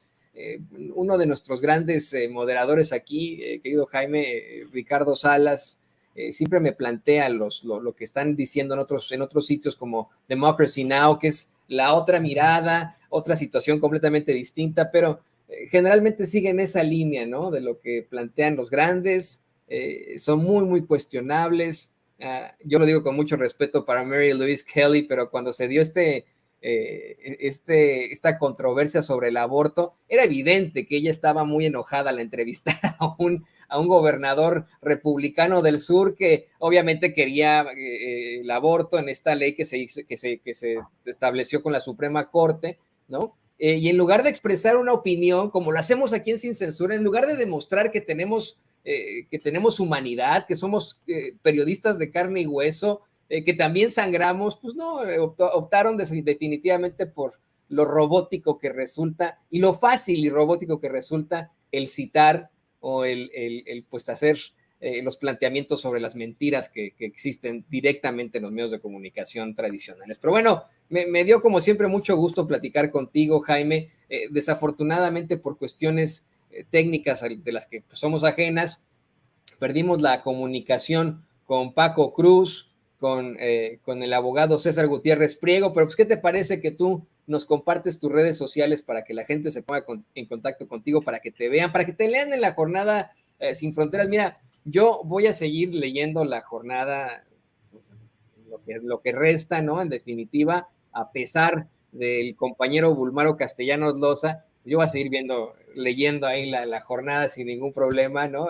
Como el resto de los medios de comunicación corporativos y tradicionales, y analizando sus notas, pero por supuesto con mi sección favorita, que es la jornada Sin Fronteras. Gracias, sí, efectivamente, y esto te demuestra un poco también algo de lo que estábamos platicando, a veces la complejidad. Mucha gente cree que La Jornada es un periódico que reúne alguien me dijo alguna vez, no, ustedes son los integristas de Resortera, ustedes son unos integristas de Resortera. Y yo me acuerdo que alguien me decía, no, los de La Jornada siempre andan en guaraches y nunca se bañan, ¿no? Pero es la típica, es las críticas típicas de gente que consideran que La Jornada solamente está entregada a una causa. Pero no hay que olvidar que La Jornada fue un periódico y sigue siendo un periódico creado por periodistas, gestionado por periodistas, administrado por periodistas y además una cosa muy interesante, gestionado por mujeres. Gran parte de la ejecutiva de La Jornada es mujer. Es fascinante ese tema porque la verdad son mujeres que han sabido administrar muy bien porque han administrado en tiempos de crisis, han administrado en tiempos de bonanzas y francamente La Jornada es un periódico que sigue a pesar de todo manteniéndose como un referente. Entonces tenemos que entender que La Jornada no es un periódico que sea una sola estructura granítica, no, es imposible y además sería aburrido. Imagínate que La Jornada estuviera integrada por periodistas que comulgan con las mismas ideas, hay gente que a lo mejor sí simpatiza con el presidente López Obrador, pero hay gente que de plano no, pero eso hay que entenderlo, ¿no? Entonces, y además yo creo que es bueno que haya diversidad, pluralidad de ideas. Y yo creo, y esto se lo explico a la gente, y seguramente la gente no necesita este tipo de explicaciones, ¿eh? La gente entiende bien que puede haber un caricaturista como Magú que despotrique contra Andrés Manuel López Obrador, pero es muy su derecho, muy su derecho. Y lo mismo se puede... Yo estoy totalmente de acuerdo, ¿eh? O sea, sí, por supuesto que es su libertad de expresión, ¿no? Yo lo que cuestiono hoy es pues una difamación en realidad, ¿no? Al trabajo que hacemos aquí en Sin Censura, ¿no? Es lo que considero. Sí, yo creo que se han metido de forma demasiado gratuita contra Sin Censura, y pero pues así son las cosas, Arrieros somos, querido Toño, arrieros sí, somos. No. Sí, en el camino andamos, tienes toda la razón, querido Jaime. Y bueno, pues me queda más que agradecerte. Tú estás cerrando esta mesa conmigo, pero te veremos todavía en más espacios aquí en Sin Censura y pues estamos en la próxima, querido Jaime. Sí, y ya dentro de poco más de una hora voy a entrar al aire con nuestro canal hermano, no apto para cínicos, en punto de las 14 horas. No se olvide, vamos a dar seguimiento a este tema del juicio que se sigue, segundo día del juicio contra Genaro García Luna, no se lo pierda. Vamos a hablar también de lo que ha dado de sí la mañanera, en qué dirección se pronunció hoy el presidente, hay cosas interesantes. Y también les pido que me sigan a través de mis redes sociales, @JaimeJourno, y también a través de la sección de La Jornada Sin Fronteras de nuestro gran periódico La Jornada. Don Antonio, pórteseme bien, por favor. Siempre, y seguiré, te digo, mi sección favorita, la Jornada Sin Fronteras. Y bueno, pues ahí tiene usted al gran editor de La Jornada Sin Fronteras, Jaime Hernández, gran corresponsal de guerra.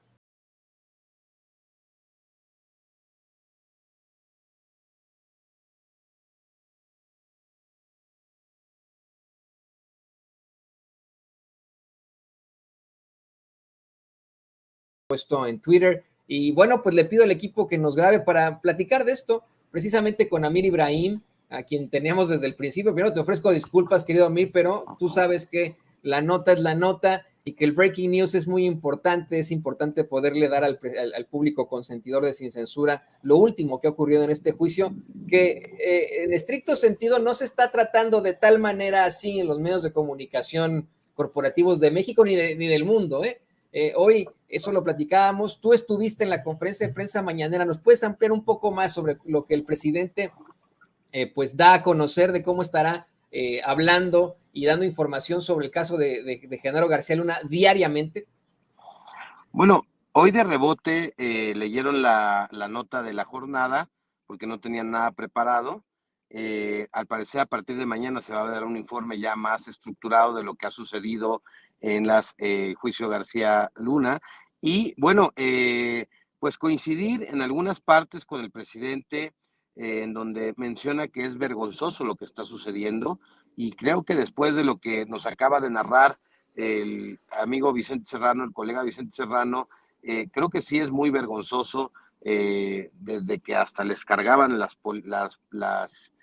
pistolas a las escoltas de García Luna, que bueno, incluso fue secuestrado o levantado para leerle la cartilla, que todas estas situaciones de la colusión, en donde vemos que la autoridad básicamente pues se baja al nivel de la delincuencia y bueno, pues no les queda otra más que atenderlo, porque saben perfectamente bien que están haciendo algo incorrecto, algo ilegal, y bueno, y ellos están disfrazados de los buenos, por lo menos digamos el grupo delictivo o el grande y todos ellos pues tenían pues el disfraz que les correspondía, que era el de los malos, pero pues en el caso de Palomino, de García Luna y de toda esta colusión de oficiales de la policía que aparecían disfrazados de policías federales condecorados como los superpolicías, pues bueno, pues claro que se entiende que tenían que estar a los pies del narco, porque pues bueno, al final del camino eran delincuentes o presuntos delincuentes disfrazados de policías. Yo creo que la mañanera va a informar todo lo que esté sucediendo. Hoy el presidente López Obrador mencionó sobre que por lo menos en la primera intervención que tuvo el Grande, no hay una evidencia sólida, es decir, solamente está la declaración, pero que no hay un audio, un video, un documento, algo más que pueda corroborar lo que él está diciendo.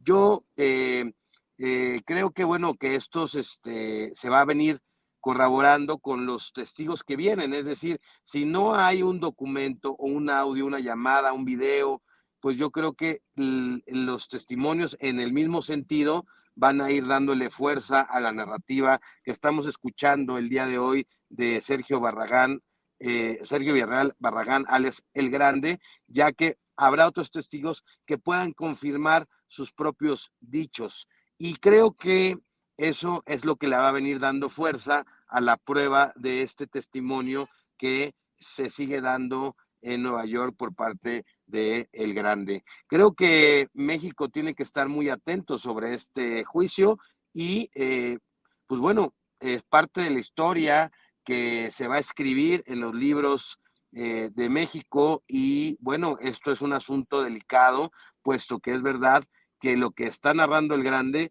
lo narra a partir de la AFI y cuando precisamente Genaro García Luna era el director de la AFI y era en el gobierno de Vicente Fox. ¿Y qué pasa después? Que lo vuelven secretario de Seguridad Pública de la Nación ya en el gobierno de Felipe Calderón. Es decir, que es un hombre que pasa de sexenio en sexenio y tiene una lógica pensar que el por qué pudiera haber estado él en esa encomienda en los 2 sexenios, ¿no? Si él ya tenía los contactos, si ya tenía los acuerdos, si ya tenía la organización, bueno, se entiende que después se pudiera venir, pues bueno, un relevo, dado que venían del mismo partido Vicente Fox y Felipe Calderón, para que no hubiese descontrol, cosa que no sucedió porque precisamente en el gobierno de Felipe Calderón fue cuando se desata esta guerra contra la mal llamada guerra contra el narco o la llamada guerra contra el narco, pero lo que no nos dijeron nunca es que el gobierno trabajaba también para un cártel de la droga. Y esto es muy delicado. Qué terror, qué vergonzoso. Y bueno, hay que difundir toda esta información para que nunca más en la historia de México alguien pueda otra vez volver a pensar que puede coludirse con el crimen y no tocar la justicia.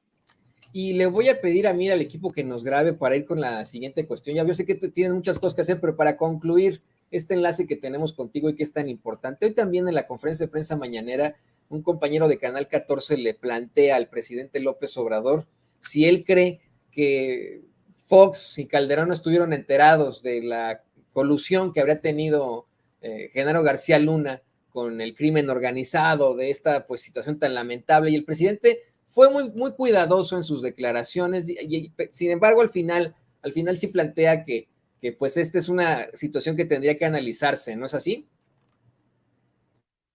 Pregunta de Miguel Arzate, precisamente que en donde le hace, y como presidente se la hace en cuestión de que, bueno, pues imagínese, no sabía Fox ni Calderón.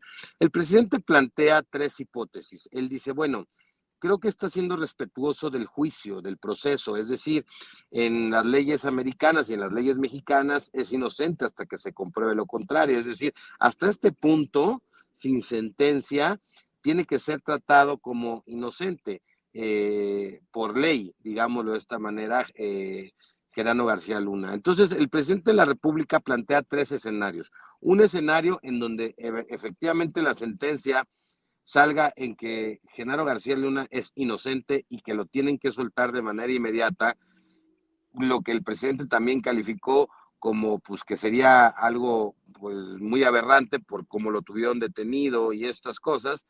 2, en donde efectivamente ni Fox ni Calderón sabían de las actividades que tenía García Luna en caso de salir culpable, y que bueno, y narró ahí una pequeña como analogía, una historia así como del funcionario que va creciendo en la salamería y que va ganando la confianza y que bueno, al final traiciona. Y luego el escenario número 3, en donde es culpable y además de ser culpable, los expresidentes de panistas, Vicente Fox Quesada y Felipe Calderón Hinojosa, sabían y lo cubrían o lo permitían, que es lo más, a mi punto de vista, lo más acertado a lo que va a poder, a la realidad.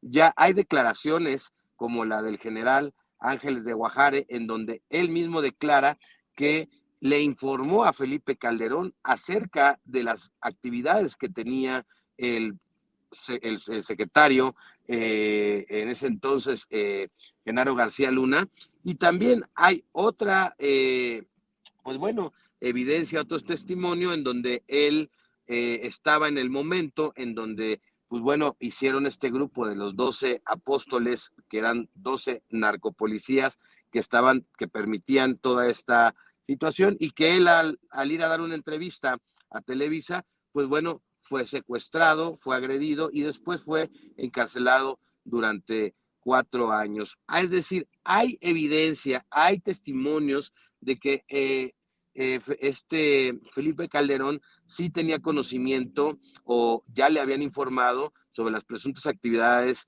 delincuenciales de Genaro García Luna. Ahora, ¿no las creyó o qué pasó?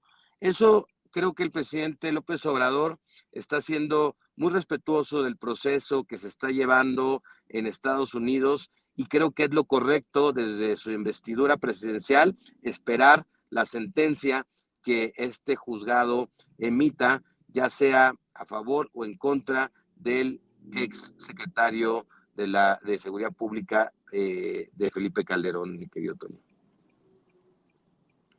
Es una situación verdaderamente pues, cuestionable, yo insisto, en cuanto a los medios de comunicación corporativos. Le pido al equipo de Sin Censura que nos grabe. Ya para cerrar, quisiera escuchar también tu comentario sobre esto, sobre la cobertura que han hecho sobre este caso. Quiero compartir, y porque esto tenemos que ponerlo hasta el cansancio, querido Amir. Ya lo platicábamos con Vicente, te lo quiero compartir a ti. Estas capturas de las notas que están llevando, por ejemplo, en el Universal o en el Financiero, en las que parece que son parte del equipo de defensa, del equipo de abogados de Genaro García Luna. A ver si don David nos puede poner el del Universal, en el que se ve cómo es que los, pues vamos, plantean a un testigo como un cruel y sanguinario, como un hombre que descuartizó a 90 personas, y justo abajito de esta pues analogía que hacen sobre el Grande, ponen a un García Luna muy humano, un García Luna que lanzó besos a su esposa, ¿no? Y que al Grande ni siquiera lo volteó a ver. O bien la nota del Financiero, ahí se la va a poner don David al público consentidor de Sin Censura, la que es verdaderamente desagradable, ¿no? Juicio García Luna, el gesto de amor que el ex policía lanzó a su esposa Linda Pereira. Oigan, yo creo que más bien aquí lo que hay que documentar lo que planteó Vicente Serrano hace unos momentos, la colusión de García Luna con los cárteles, el dinero que recibió, las declaraciones sobre la boda de la Barbie, los intentos de asesinato, etcétera. Esas son las notas, no esta pifia que estamos viendo en pantalla, mi querido Amir. Bueno, se habla de que en el juicio saldrán algunos nombres de periodistas y medios de comunicación que recibían dinero respecto o del secretario o de esta situación. Yo creo que hay muchos medios de comunicación y periodistas involucrados con las manos embarradas. Veo algunas actuaciones medio raras, digámoslo de esta manera, en el aspecto noticioso. Por ejemplo, vemos un silencio avasallador de Carlos Loret de Mola, solamente retuitea y retuitea, pero no posiciona como posiciona contra el presidente de México y como posicionó en el caso de Ovidio Guzmán cuando fue liberado y después con su recaptura. Es decir, estamos presenciando el juicio más emblemático en cuestión de la colusión de la autoridad con el crimen organizado en México. A ver, todos los mexicanos tenemos una sospecha, o es un secreto a voces, digámoslo de esta manera, en que hay colusión entre autoridades y miembros del crimen organizado en algunas entidades, en algunos municipios, en el ambiente federal. O sea, no es algo que los mexicanos creíamos que es una completa aberración. En realidad es al contrario. Si le preguntáramos, hiciéramos una encuesta respecto a qué pensamos los mexicanos sobre alguna colusión de autoridades con el crimen organizado, yo te puedo asegurar que la encuesta sería a favor de que todos creemos que lo hay. Y entonces, en este sentido, hay una discusión ya jurídica, verdadera, con testigos, armada, en un juzgado, en uno de los países que dice ser uno de los países con más, digámoslo así, autoridades de justicia o más transparentes en la justicia, en donde la ley según se respeta. Y bueno, y algunos periodistas, algunos medios de comunicación, lejos de estar informando lo que está pasando, están empezando como a editorializar lo que está sucediendo o están callando. Y eso es muy delicado. Creo que todos los medios de comunicación en México es la nota principal, si lo ponemos desde ese aspecto. Ayer me causaba mucha sensación, mucho asombro ver cómo tenían igual la nota del humo del metro, de que en Barranca del Muerto, de lo que estaba pasando con ese cortocircuito, ¿sí? Y la traían al mismo nivel de publicación de lo que estaba pasando en el juicio de García Luna en Estados Unidos. Y creo que eso, o sea, las dos claro que son nota y claro que las dos se deben de publicar, pero no hay una jerarquía, una comparación de jerarquía entre una nota y la otra, porque en el caso que se está llevando en Estados Unidos, creo que debe de llevar las principales, y este sentido de que, bueno, y amoroso, bueno, nos causa duda pensar ¿por qué lo ponen desde ese lado, desde ese ángulo de la nota, digámoslo de esta manera, ¿no? ¿Por qué le dan ese ángulo a la nota? Yo creo que la nota son lo que se está declarando, lo que el testigo está diciendo, y lejos de lo que suceda entre Genaro García Luna, que escriba o no escriba, creo que eso es muy secundario. Creo que lo que verdaderamente tiene que llevar la jerarquización de la noticia es la información que se está dando en el testimonio y cómo los fiscales lo están interrogando, qué está contestando, y en su caso, qué va a contestar también el testigo cuando sea contrainterrogado por la defensa. Creo que eso va a ser nota también. Y bueno, yo la verdad que creo que después del anuncio de hoy del presidente López Obrador de que se va a estar informando todos los días en la mañanera, yo creo que muchos medios van a corregir la plana y van a empezarle a dar información, porque aquí lo que nosotros tenemos que dar es informar lo que está sucediendo y no pensar en el gran padre amoroso, hombre amoroso, besos de amor, porque ni siquiera sabemos el contexto de la relación sentimental que hay entre esa pareja. Así es ridículo que quieran hoy humanizar muchísimo a un personaje que está exhibido en todas partes, con una serie de investigaciones periodísticas, que tiene una serie de acusaciones por parte del Departamento de Justicia, como si se tratara de la víctima en este caso. Yo ayer lo cuestionaba ampliamente ante la cobertura que incluso le da la BBC, ¿no? Y que le llaman señor García Luna, Mr. García Luna, ¿no? Le dicen ahí, y siempre buscan su presunción de inocencia. Cuando tenemos, por ejemplo, el precedente de cuando capturaron a Saddam Hussein, yo no recuerdo a la BBC haciendo una apología a la presunción de inocencia de Saddam Hussein. Eran más que claras las violaciones a los derechos humanos que había cometido precisamente Hussein. No le decían señor Saddam Hussein, pero a García Luna sí. Y yo que te quiero agradecer, mi querido Amir, por habernos hecho este panorama de la conferencia de prensa mañanera. Ahora que tú estuviste ahí, por favor, pues compártenos tus redes sociales para que la gente se ponga en contacto contigo. estás haciendo muchas investigaciones, por favor, compártenos tus redes sociales. Muchas gracias, Toño, a todo el público de Sin Censura que tiene la paciencia de escucharnos y de estar con nosotros. Mi Twitter es Amir Ibrahim QROO. Y bueno, en los Reporteros MX soy director y en el Quintana Roo MX. Por ahí pueden estarlos leyendo, aparte de servir en la Asociación de Periodistas Desplazados de México. Muchas gracias, Toño, muchas gracias al equipo de Sin Censura y muchas gracias a la audiencia que siempre nos escucha y nos atiende en estas conversaciones. Gracias a ti, querido Amir, gracias a ti por estar aquí con nosotros. Ahí lo tiene usted, Amir Ibrahim, gran periodista, secretario, de hecho, de Periodistas Desplazados de México, Amir Ibrahim, aquí en Sin Censura. Y para... Amigos, amigas, regresamos en breve, pero mientras seguimos hablando sin pelos en la lengua, sin censura, usted puede suscribirse a nuestros 3 principales canales en YouTube.